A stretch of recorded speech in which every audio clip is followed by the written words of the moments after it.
엘리야와 엘리사의 관계를 잘 이해를 하시죠? 이 엘리야가 겉의 것을 죽이는 역할을 해요. 겉의 것. 그러니까 우리의 육을 죽이고 우리가 오해하고 있는 그 율법의 말씀을 죽이는 역할.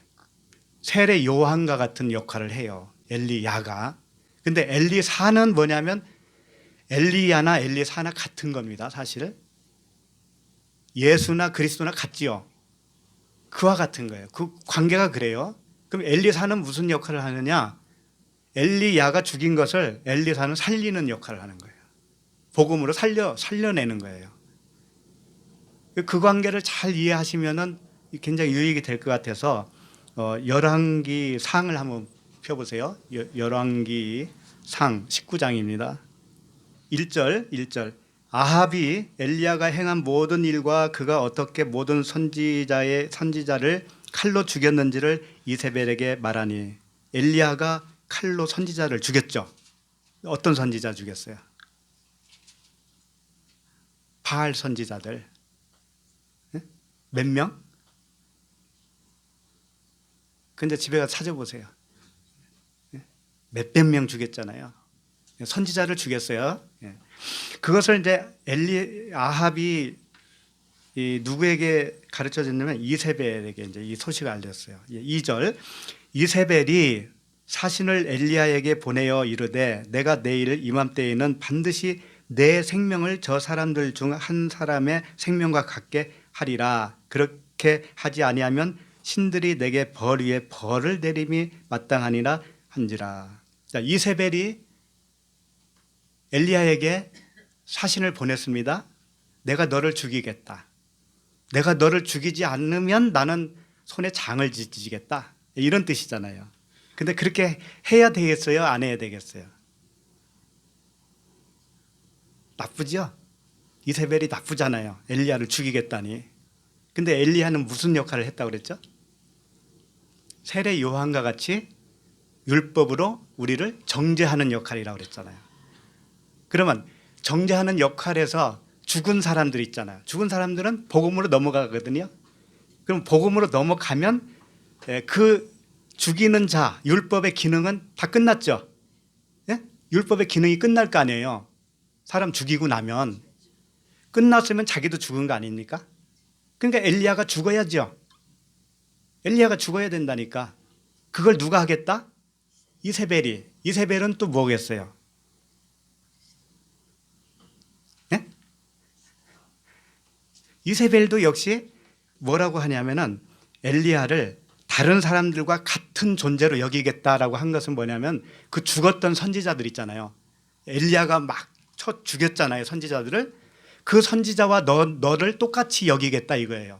그러면 그 같은 말이에요. 엘리야가 죽어야 할 존재고 죽였던 존재고 다 똑같아요. 그럼 그걸 죽이는 존재도 똑같아요. 이세벨도 율법이에요. 공의의 하나님이에요. 공의의 하나님. 그래서 엘리야가 이제 죽는 거예요. 근데 죽는 게 어떻게 죽는 것을 죽는 거냐면은 엘리사에게 바톤을 넘겨주면 자기가 죽는 거예요.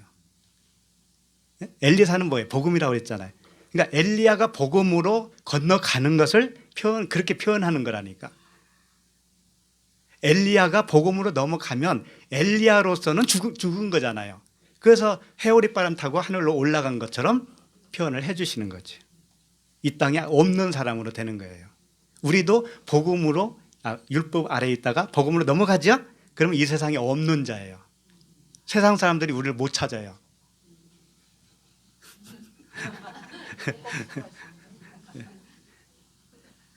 이거 성경을 잘 보셔야 되는 거예요. 이세벨이 나쁘다? 이렇게 생각하시면 안 되는 거예요.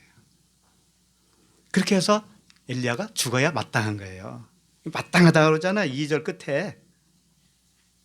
자, 3절 그가 이 형편을 보고 일어나 자기의 생명을 위해 도망하여 유다에 속한 브엘세바에 이르러 자기의 사환을 그곳에 머물게 하고. 유다에 속한 브엘세바에 이르렀다는 것은 벌써 엘리야가 복음을 깨달았다 그런 뜻이에요. 이제 죽을 때가 된 거예요. 네? 그러니까 율법으로서 많은 그 선지자들 죽였단 말이에요. 너는 죄인이야 라고 하는 것을 정죄를 시켰단 말이에요. 율법 아래 다 가둬놓은 거예요.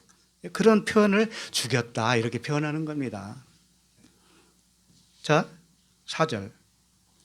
자기 자신은 광야로 들어가 하룻길쯤 가서 한 로덴나무 아래에 앉아서 자기가 죽기를 원하여 이르되 여호와의 넉넉하오니 지금 내 생명을 거두시옵소서 나는 내 조상들보다 낫지 못하나이다 하고 이제 광야로 갔잖아요.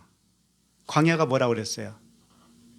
옷 바는데 태우는데 가르침을 받는 곳 그런 뜻이라고 그랬잖아요. 그러니까 엘리야가 광야로 갔다라는 것은 뭐예요? 자기 존재에서 이제 복음으로 건너가는 거잖아요.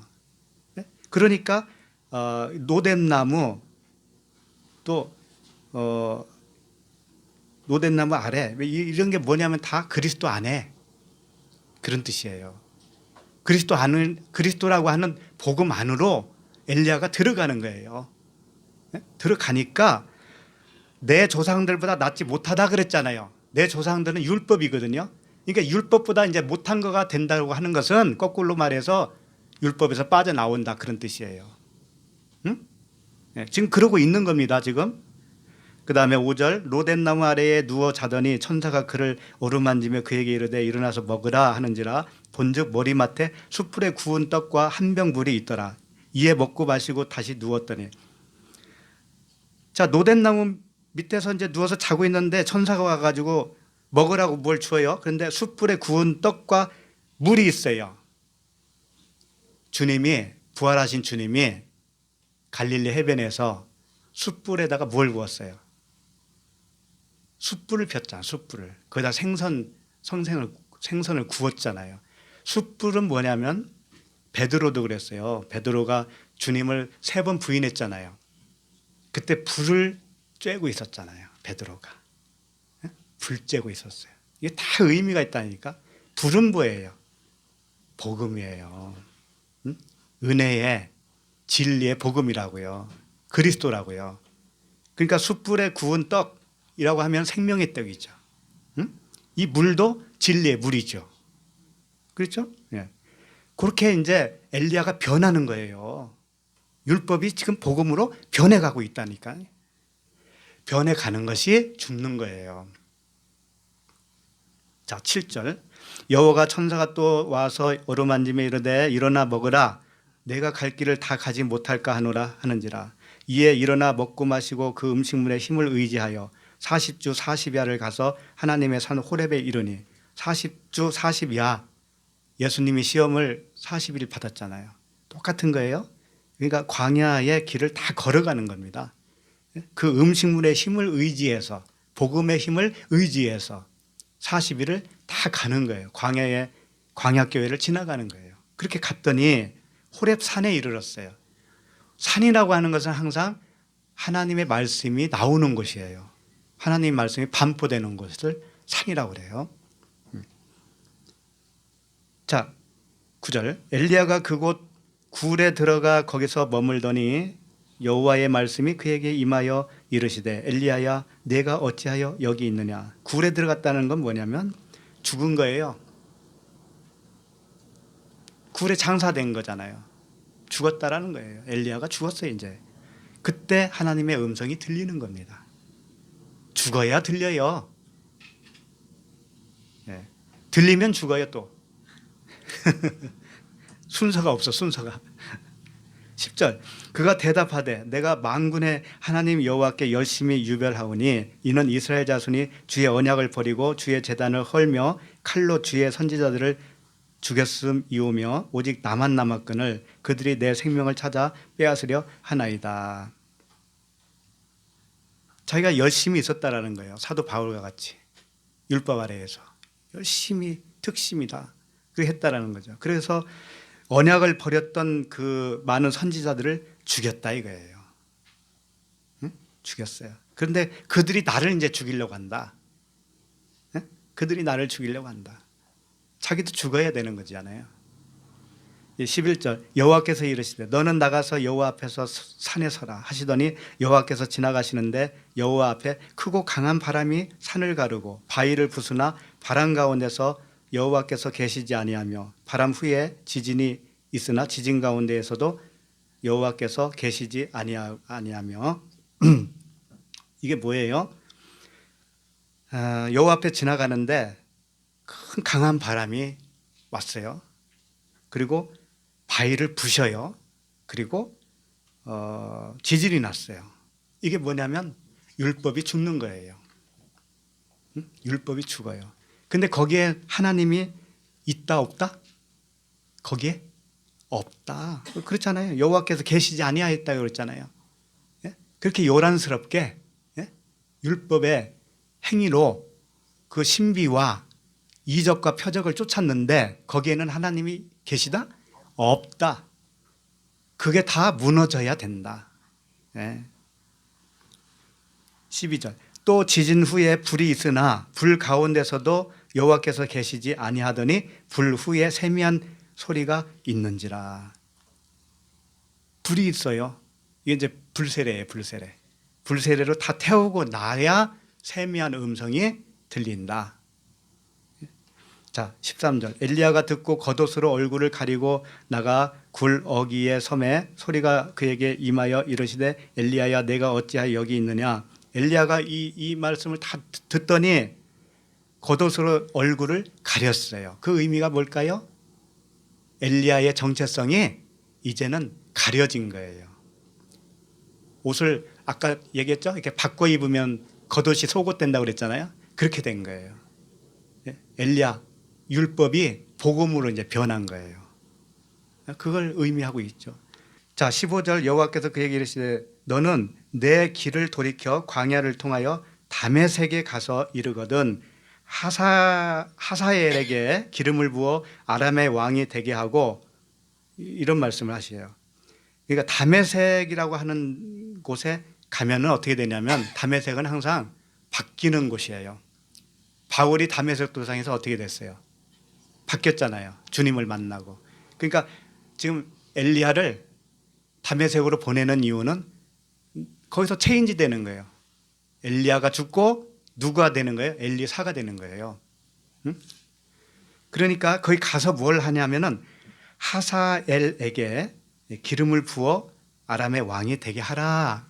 그 다음에 16절. 너는 또 님시의 아들 예후에게 기름을 부어 이스라엘의 왕이 되게 하고 또 아벨무홀라 사밧의 아들 엘리사에게 기름을 부어 너를 대신하여 선지자가 되게 하라. 여기 세 사람이 나오죠. 기름 부어야 할 사람이 세 사람 나와요. 처음에 누구예요? 하사엘이라고 했잖아요. 하사엘 15절에. 그 다음에 16절에 누구예요? 예후잖아요. 예후. 그 다음에 엘리사죠. 예. 그러니까 하사엘, 예후, 엘리사 이 세 사람에게 기름을 부으라는 거예요. 기름은 뭐냐면 성령을 의미하는 겁니다. 성령. 성령은 복음이에요. 은혜예요. 은혜의 말씀. 그걸 부어라 라고 하는 거예요. 엘리사가 이제 뭐예요?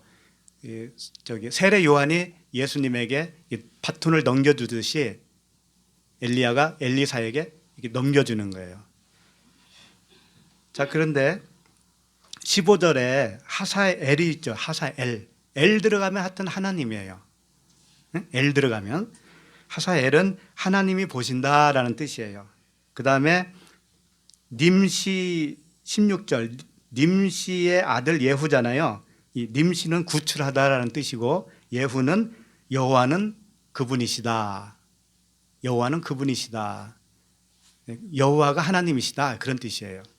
그 다음에 아벨무홀라가 나오죠. 16절 중간에 춤추는 풀밭이라는 뜻이에요. 그 다음에 사밧의 아들 엘리사 했는데 사밧이 재판장이라는 뜻이고 엘리사는 하나님이 구원하신다라는 뜻이에요.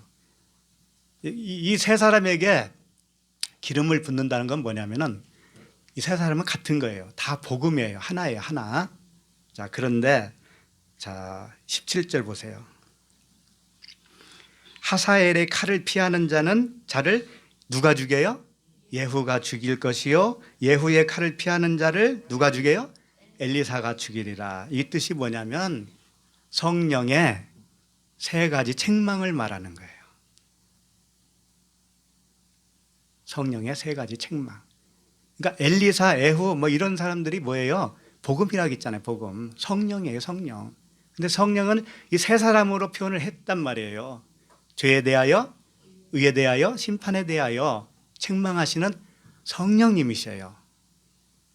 그러니까 엘리야가 바톤을 이어주는 거예요. 복음, 율법에서 복음으로 넘어간 겁니다. 그러니까 이렇게 되는 거예요. 하사엘의 칼을 피하는 자라고 하는 것은 뭐냐면 이런 거예요. 성령께서 죄가 뭔지 가르쳐 주는 거예요. 죄가 뭔지 아냐? 근데 못 알아들어. 이게 칼을 피한 거예요. 칼은 뭐예요? 항상 말씀이잖아요. 말씀. 예? 양날의 예리한 날선 검이잖아요. 그 말씀으로 죄에 대해서 설명을 했더니 못 알아들어. 못 알아들으니까 피한 거잖아요. 피한 거 말씀을. 그러니까 또 누가 오는 거예요? 그 다음에 예후가 죽일 것이요 그랬잖아요. 예후가 의에 대해서 또 가르쳐 주는 거예요. 의에 대해서. 근데 그걸 또 피해. 그 칼을 또 피하네. 그러니까 누가 죽이는 거예요? 엘리야가. 그러니까 삼세판 아시잖아요. 삼세판 하는 거예요. 예후가 엘리야가 마지막으로 심판에 대하여 판결을 내버려요. 심판이 뭔지 알아? 너도 죽어야 되는 거야. 이거잖아요. 그렇게 해서 완성을 시킨다니까. 완성. 18절 보시겠습니다. 18절.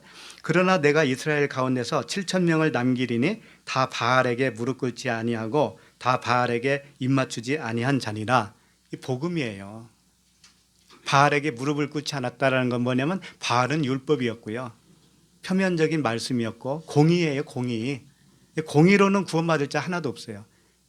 거기서 무릎을 꿇지 않았다, 입맞추지 않았다라고 하는 것은 은혜로 넘어왔다 이거예요. 은혜. 그 은혜에 그 사랑으로 그리스도 안으로 들어왔다. 들어오려면 반드시 그 중간에 뭐가 있어요? 십자가가 있잖아요. 십자가를 통과해야 들어갈 수가 있잖아요. 이게 다 그런 말씀이에요. 그러니까 겉과 속을 계속해서 말씀을 하고 계시는 거예요. 하나님은.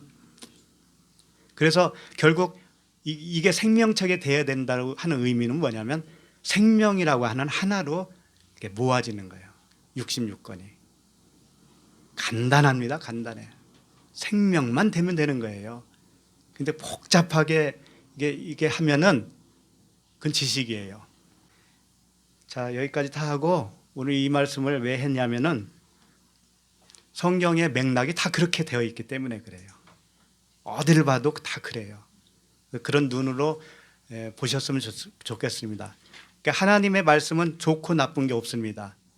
악인이 좋은 거가 되려면 그냥 십자가만 통과하면 되는 거예요. 뒤집히기만 하면 되는 거예요. 우리의 생각이 하나님의 생각으로 뒤집히면 된다고요. 그게 생명이에요. 그게.